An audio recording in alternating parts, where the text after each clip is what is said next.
Hello friends, हमने trigonometry का quadrant system देख लिया था, कुछ बेसिक क्वेश्चंस देख लिए थे, फार्मूलाज देख लिए थे। आज हम क्वेश्चंस कुछ देखते हैं ट्रिगोनोमेट्री के। जैसे देखिए एक क्वेश्चन है, इस तरह के क्वेश्चन पूछे जाते हैं एग्जामिनेशन में, ठीक है। और आपका इससे कॉन्सेप्ट भी क्लियर होगा, इससे रिलेटेड आप दूसरे क्वेश्चंस भी कर पाएंगे। तो देखिए ये क्वेश्चन जैसे है cos 1 cos 2 सब मल्टीप्लीकेशन में है, cos 1 cos 2 cos 3 सब जो है cot 90 तक गुना में है। देखने में बहुत टफ लग रहा होगा, बहुत इजी वे में बनेगा। कैसे बनेगा? सब गुना में है। cos 1 का वैल्यू हमको पता है, नहीं है उससे कोई मतलब नहीं है। cos 90 का वैल्यू 0 होता है। चलिए cos 1 डिग्री का वैल्यू मान लीजिए कुछ भी हो, एनीथिंग, ठीक है। cos 2 का वैल्यू कुछ भी हो, डॉट डॉट डॉट, ठीक है, कुछ भी हो। गुना में cos 90 भी तो है, cos 90 का वैल्यू 0 होता है। तो किसी भी चीज़ को 0 से गुना करें आप, चाहे वो कितनी ही बड़ी संख्या का क्यों ना हो, उसका वैल्यू 0 आता है। तो इसका आंसर क्या होगा? 0। इसके बाद इस क्वेश्चन में हम आते हैं, ये कैसे बनेगा? तो देखिए यहाँ पे हमें दो ऐसे टर्म्स है जिसका योग 90 डिग्री है और वो कट जाएगा। एक तो 10 15 और 10 75, आप देख लीजिए दोनों का योग कितना है? 90 डिग्री है।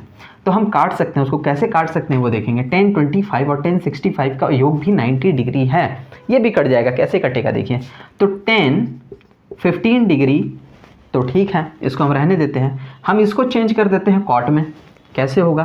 क्वाड्रेंट सिस्टम मैंने बताया था, थोड़ा वो भी अप्लाई होगा, इजी है। देखिए इसको हम 10 75 को हम कैसे लिख सकते हैं? 10 75 को हम लिख सकते हैं 90 डिग्री माइनस 15 डिग्री।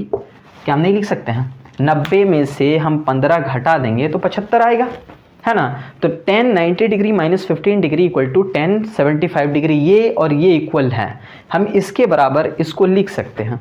तो देखिए यहाँ 10 15 डिग्री तो ठीक है, और ये 10 90 डिग्री माइनस 15 डिग्री है। देखिए क्वाड्रेंट थोड़ा सा जाइए, जो मैंने फर्स्ट क्लास में बताया था आपको, बिल्कुल सिंपल वे में बताया था। क्या कि 10 यहाँ पे ऑल पॉजिटिव होता है, ठीक है, और यहाँ पे 90 डिग्री माइनस करके किया जा रहा है, तो फर्स्ट क्वाड्रेंट में आएगा। फर्स्ट क्वाड्रेंट में ऑल पॉजिटिव होता है, तो ये 10 यहाँ पे पॉजिटिव ही रहेगा। और 10 90 डिग्री और 270 डिग्री के साथ अगर फंक्शन हो तो 10 कॉट में बदल जाता है।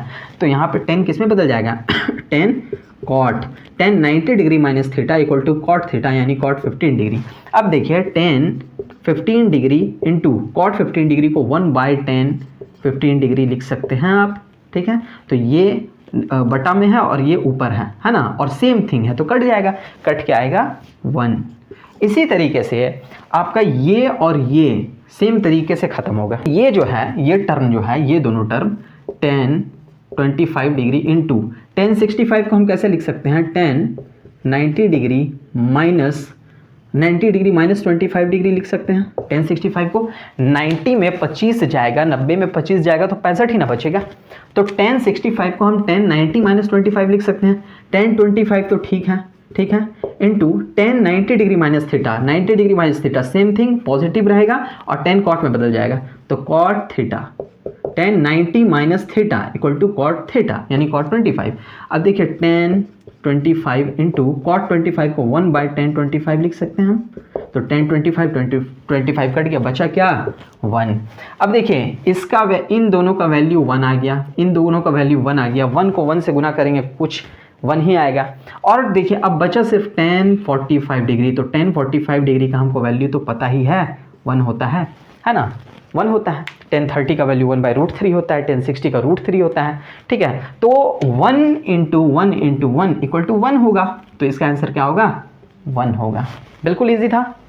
अब देखिए हमारे पास 2 क्वेश्चंस और हैं ट्रिग्नोमेट्री का, वो कैसे सॉल्व होगा हम देखते हैं। तो देखिए यहाँ पे है question 1 + tan square x minus 2 tan x equal to 0 है। इसको कैसे फाइंड आउट करेंगे? देखिए आप अगर गौर से इसमें देखें तो आपको यहाँ पे एक फार्मूला नज़र आ जाएगा, ठीक है। ये सब चीज़ ट्रिग्नोमेट्री में, मेंसुरेशन वगैरह में आपको दिमाग थोड़ा लगाना है कि ये जो लॉन्ग क्वेश्चन है इसको कैसे शॉर्ट कर दिया जाए। तो यहाँ पे देखिए, आप अगर देखिएगा तो यहाँ 1 माइनस 10x का आपको होल स्क्वायर नज़र आ रहा होगा, यानी a माइनस बी का whole square, a minus b का होल स्क्वायर। जब आप इसको खोलिएगा a माइनस बी का होल स्क्वायर में, तो क्या होगा? a स्क्वायर यानी 1 का square minus a minus b का होल स्क्वायर क्या होता है? a square minus b square, a square plus b square, sorry a square plus b square, यानी b क्या है? 10 स्क्वायर x।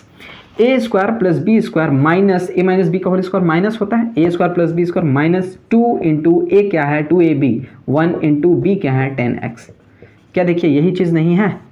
1 का स्क्वायर तो 1 ही होगा, plus 10 square x minus 2 into कुछ भी कर दीजिए आप, 1 इंटू तो कुछ भी हो जाएगा, यहाँ 2 है और 1 10x है, तो 2 10x, क्या सेम चीज़ नहीं है?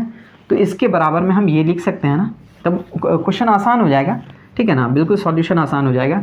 तो 1 minus 10 square x equal to, square उधर जाएगा तो इधर भी 0, ठीक है। अब क्या बचेगा, तो 1 इक्वल टू 10 जो है इधर माइनस में है ना, उधर जाएगा तो क्या होगा, plus 10x, 10 square x, sorry सिर्फ 10x था ना, तो स्क्वायर तो हम लेंगे नहीं, तो 1 इधर प्लस में है, ये इधर माइनस में है, उधर जाएगा तो प्लस में आ जाएगा।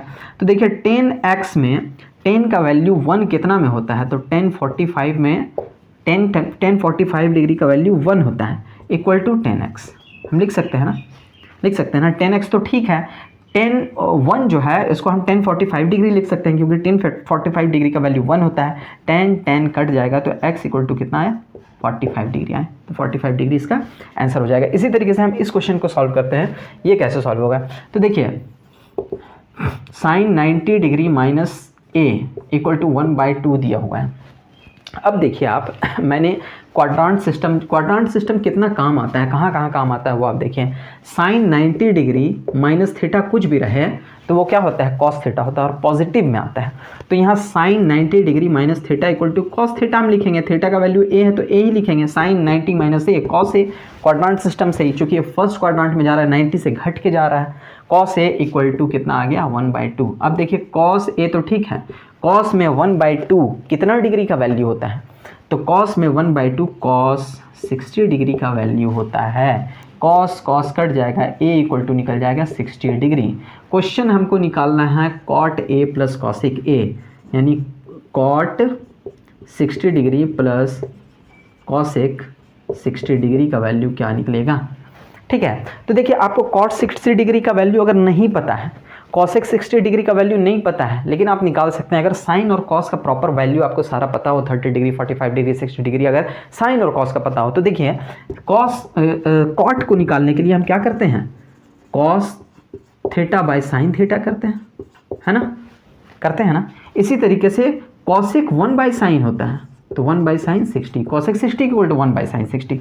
तो देखिए कॉस 60 का वैल्यू तो हमको पता है, कॉस 60 का वैल्यू कितना होता है, 1/2, अभी हमने देखा। और साइन 60 का वैल्यू कितना होता है, तो √3/2, ठीक है, plus 1 by sine 60, 1 by sine 60 का वैल्यू होता है √3/2, ठीक है, सिंपल। ये 2 और ये 2 कट रहा है, बच रहा है 1/3, तो देखिए 1/√3 प्लस ये 2 ऊपर जाएगा 2/√3। अब आसानी से आप निकाल सकते हैं, कैसे निकाल सकते हैं, √3 को एलसीएम ले लीजिए, √3 से √3 चला गया 1 प्लस 2, 2 1 3, 3/√3, √3 है, √3 से गुना कर दीजिए, ठीक है, आएगा क्या 3√3/3, 3 कट जाएगा, बचेगा √3, यही हो जाएगा आंसर, √3 आंसर, ठीक है। Please subscribe, please share, and please like.